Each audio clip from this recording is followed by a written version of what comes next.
Okay, we're on Zorin OS 18 beta. It's installed on the metal on the machine as descripted above there on the top of the screen. We're having a little look at it. I saw Total OS today, Carmine, have a look at it, and it looks actually pretty darn special. It's pretty nice. I've installed it, as I say, to the metal. We're running under Wayland. Yeah, scary Wayland. There's possibly, I haven't checked yet, an option to boot to X11 at the login screen, but I'm not sure.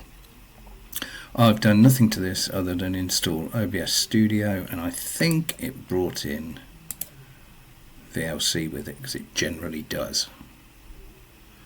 So what's to say about it? It's using the 6.14 kernel. I'm not honestly sure whether it's based on 24.04 or one of the interim releases of Ubuntu. I suppose I could check. In fact, I will check. I'll go on the internet thing and go on the Brave web browser. I could have just launched it from down the bottom there. Oh yeah, now this is the thing. You've seen it's appeared in the middle of the screen there like that. Bit crazy, isn't it? Bit crazy.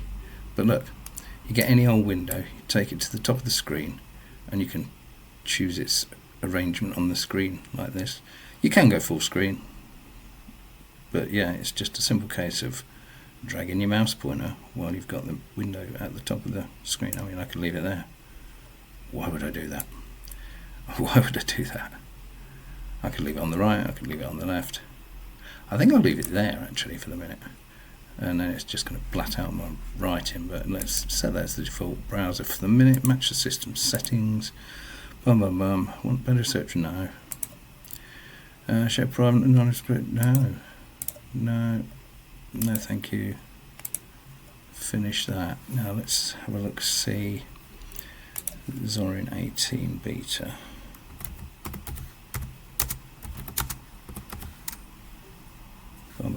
Bum.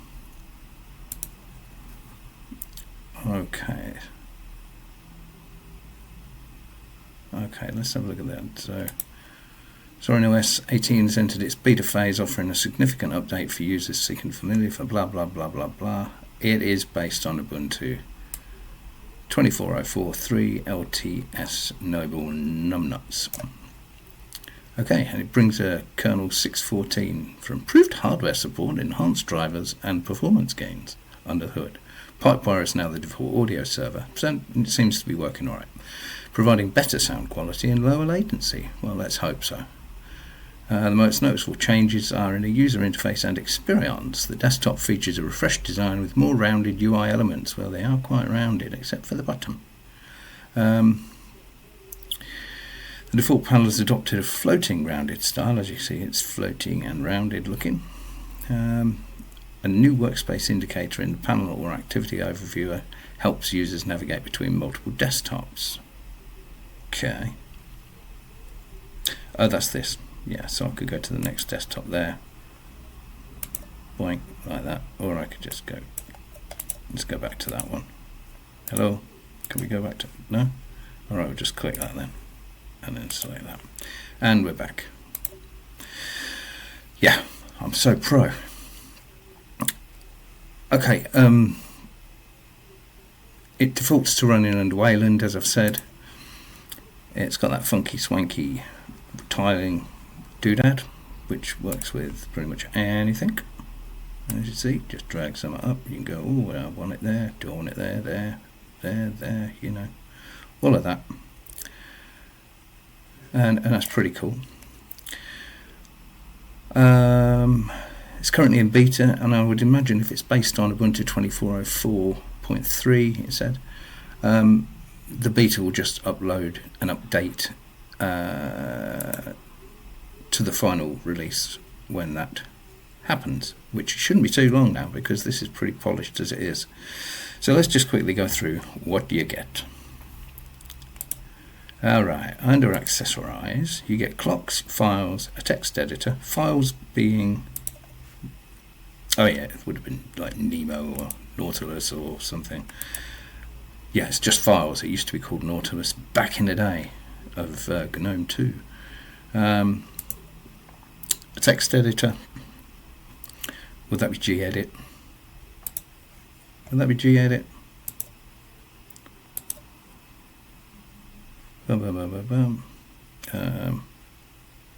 That's not, yeah, GNOME text editor, so it would be gedit. It would be.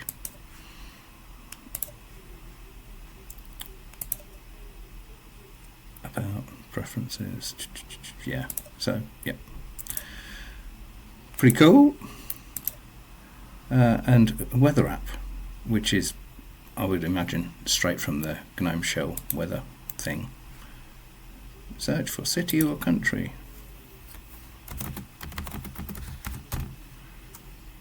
Try that. No?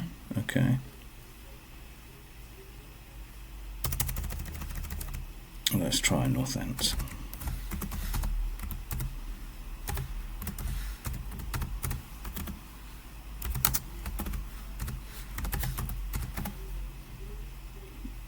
Natink? Alright. Well, Northampton.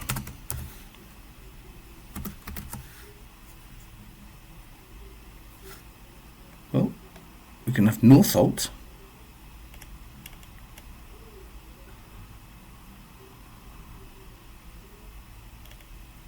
No Northampton? Wow. What about Corby? No. Nothing near me then. So that's bugger all use. I'll leave that be. Under graphics, you get an image viewer and you get LibreOffice Draw because that comes with the LibreOffice suite. Under internet, you get the Brave browser, the Romina desktop sharing malarkey, and web apps. You can set up web pages to be apps and they appear in the menu just like a normal program would. That's pretty cool. Under Office, you get a calendar, contacts, Evolution email, the LibreOffice Hub, and you get LibreOffice Calc, Draw, as you've seen, Impress, which is your presentation thing like PowerPoint, and LibreOffice Writer, which is a very full-featured and very capable word processor, and probably the thing that gets the most use. Calc is the spreadsheet. And the sound and video, you get Bracero for listening to your musics. You get camera for web chat, I guess, or just recording your face for a funny video to share out. It's up to you. OBS Studio I installed from the Software Center. You get Rhythmbox. No, Bracero's for burning discs. Thank you, sorry. Rhythmbox is for playing your audio files. Sound Recorder for just recording audio if you want to work with that later. Videos is for playing your videos, and VLC came in, I think, with OBS Studio. Pretty sure it did. Under System Tools, you've got Disks, and GNOME Disk Utility, which is absolutely brilliant, absolutely indispensable, a really good way for burning ISO images to USB sticks. These little buggers. You get the main menu where you can add or remove applications from the main menu, which is this thing, Power Statistics, Send Feedback, your Settings, which is just the same as on GNOME Shell, your Software Center, which is just like GNOME software, the Software Updater, Startup Applications, where you can add programs to launch when you launch the system. You cannot turn off things that GNOME chooses to launch itself, though, and they don't even populate the list. They're just daemons that run in the background, as in any other major operating system, I suppose. Then you've got the System Monitor. I will have a look at that. You've got the tour, which tells you all about the things you can do in a groovy kind of way.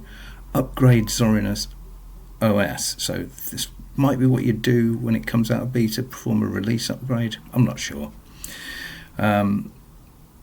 Windows app support, install Windows app support. You can install Windows app support, so I would guess that would be like your wine bottles or some such thing. You've got your Zorin Appearance and your Zorin Connect, so you can connect with your mobile phone. Apparently that's a thing. I'm not going to do that ever, I don't think. I don't see the point of linking items together unless just networking them. But let's have a look at Zorin PR. No, let's have a look at the system on it, see what we're pulling at the minute.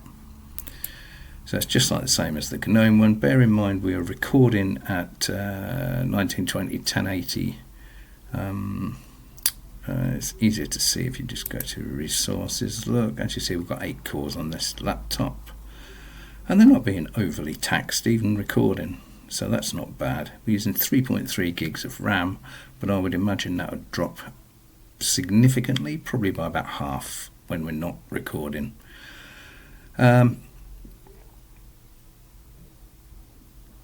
Very nice indeed. Let's do the Zorin Appearance thing now. What was that? System Tools. Yeah, Zorin Appearance. So now on the main core one, which is what this is, you get a choice of 4 different layouts that you can just click between.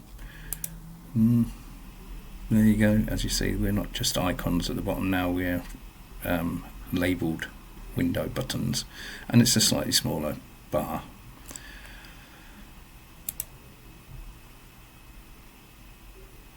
That's crazy. That looks like Windows 11-ish. I thought it was going to look very GNOME.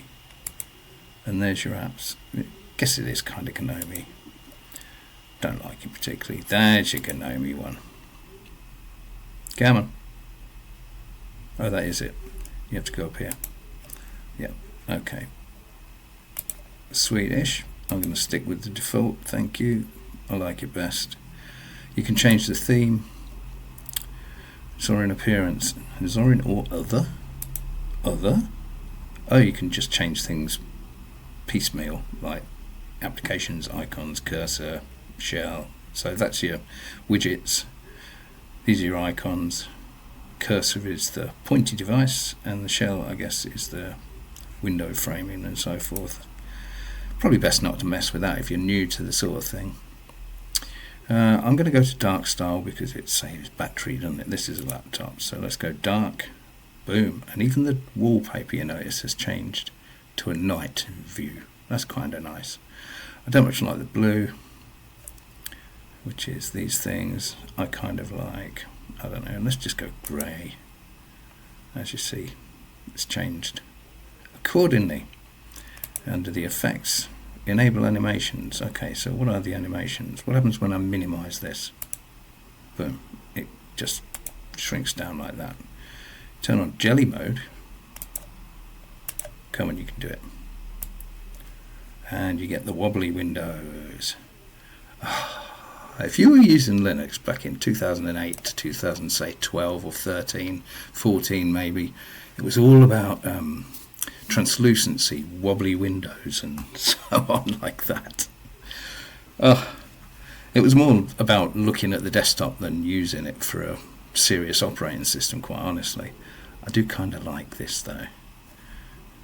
Where's the genie effect there? There's the genie effect. Okay. Okay, so that apparently has disappeared, but it hasn't. Isn't that weird? It hasn't actually gone away. But these controls don't work. Ah, that's really weird. Is this a Wayland thing? I can minimize it from here and it disappeared. No, it doesn't. Oh, I think we found a beta bug, boys and girls. You can do the desktop cube. Turn that on. What does this do? Show me some options here. Now what is it? Alt and drag? Nope. What are you? Wow, this is... Ah, now we've got... No! What's going on? What's this then? So we can't actually see them controls. It won't show them.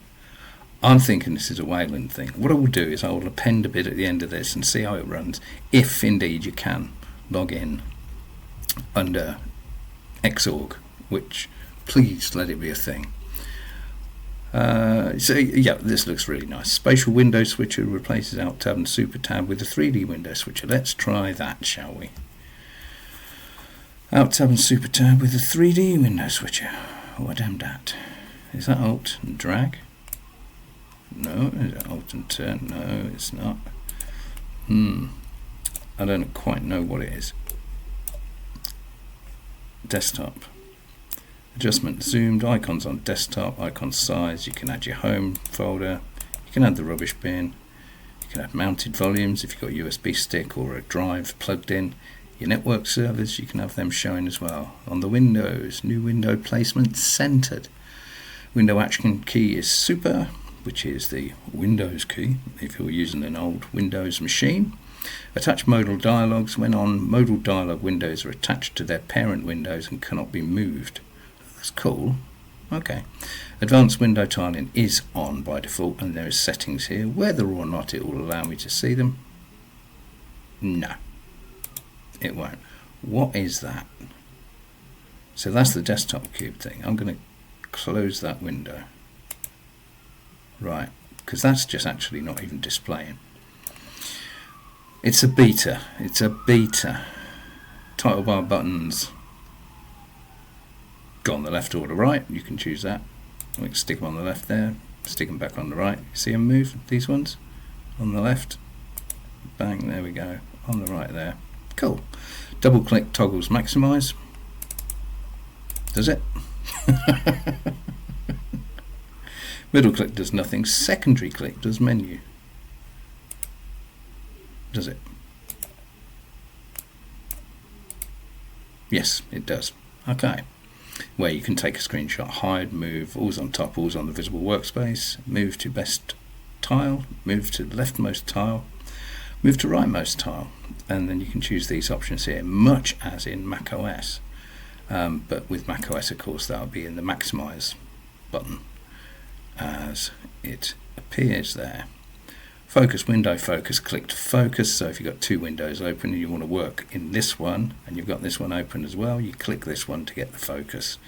Raise windows when focused. That ought to be on anyway, because it will literally bring it to the front so that you can see what you're doing rather than typing underneath another window. Don't know why that would be off. Interface, left super key, activities overview. Okay, let's try that. Is that the Alt key maybe? Nope. There's the activities overview. There is only one super key. Why would there be another one? Do they mean Alt GR for the other one? Overlay scroll bars, yes. You've seen them in action. Screen keyboard button in panel, not necessary. And taskbar settings down here. Choice of your interface fonts. JetBrains mono regular for your terminal. Let's get that up. Terminal. So what that looketh like. Is it even going to open? I ain't seeing it open. I definitely think we've got an issue here because a lot of windows aren't. Oh, no, it is. Can I do anything with it? So that's your JetBrains apparently. It's okay. Yeah, I think this might be a Wayland thing. So what I'm going to do is I'm going to stop the video now, reboot, and if I can get into Xorg from the login screen, there'll be a bit more video. If not, bye. Exit isn't working. Fantastic. Oh, come on. It's shut it, but it's not showing it shut. Good grief. Okay. Oh. Wow. What is happening here? Lord, stop recording. Hello indeed, and yes, we're back, and you can indeed log in using Xorg. When it comes to the login screen, you click your name, and at the bottom right of the screen there's a little cog icon that you click on, and it would let you choose Zorin or Zorin on Xorg. This time I've chosen Zorin on Xorg, and we'll just test that theory. Yee, bagum. That was not the best experience, was it? On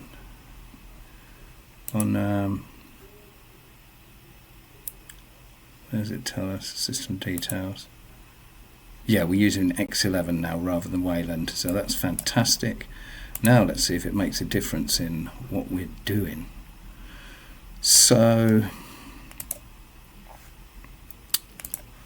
now what was it? System tools, Zorin appearance. Okay. Now it was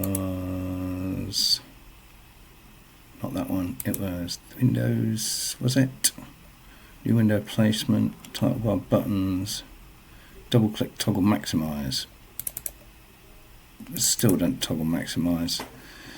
Okay, desktop, no, we've done that. Effects, jelly mode, still fine. Desktop cube, can we see the controls for it? Yes, we can. So that wasn't showing up because Wayland. It was appearing down here, but it wouldn't let you do anything. And when you close the windows, I don't know if I've left that bit on, they stayed on the screen. All right. So what are the controls for it? Mouse rotation speed, blah, blah, blah, blah, blah, window parallax, yeah, gap between last and first workspace, explode cube on vertical rotations. Enable central perspective on each monitor. What are the controls? Overview. Click and drag the overview to rotate the cube. Right, so now is it this to do it? Yep, there's your cube. There's your cube. And apparently, because we've only got two windows, it's only going to go to these two. Yep. And apparently if you drag up, it explodes them. Does it? Well, it's pretty funky nonetheless. So that works, and apparently not under Wayland. So it is what it is. Good old Wayland. How long have they been making it, and it still doesn't work? All right. Sweet. So yeah, it's that key. You get the overview going, and you can play about with it in a groovy kind of way. Nice. So I would imagine if you had four. Oh yeah, let's try this. Drag windows to the edge of the desktop to switch workspaces. Let's see what happens with that. Boing. No. Yes, it does. So now if we hit this button, overview, and drag it, as you can see, we've got them windows open on different screens. That's pretty neat. Oh, and now we've got a third workspace, of course, because it always adds another one to the right. Right, let's double. Come on, get here. Put you back on here. Okay, so basically Wayland is fucked at the minute, not working properly. Let's see if when we close these windows they actually disappear from the screen. Yes, they do. So yeah, Wayland, still not ready, is it? Still not ready. Tis what tis. So yeah, it's a beta, and I think it will upgrade properly to 18 on release. And yeah, it looks pretty groovy. Oh, in the store, in the software store, if you are looking for anything in particular, it will list, for example, where's my search? Come on, populate. You've already populated once.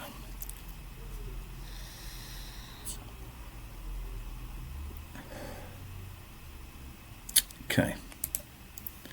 Alright, so search. Let's go OBS, which I've already installed.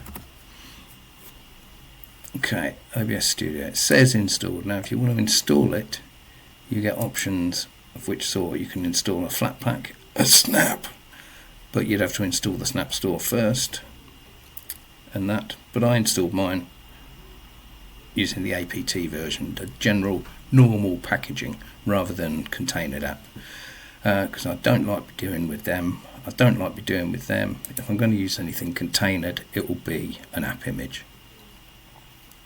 All in all though, it gives you the choice, but it's worthwhile if you don't like using container programs.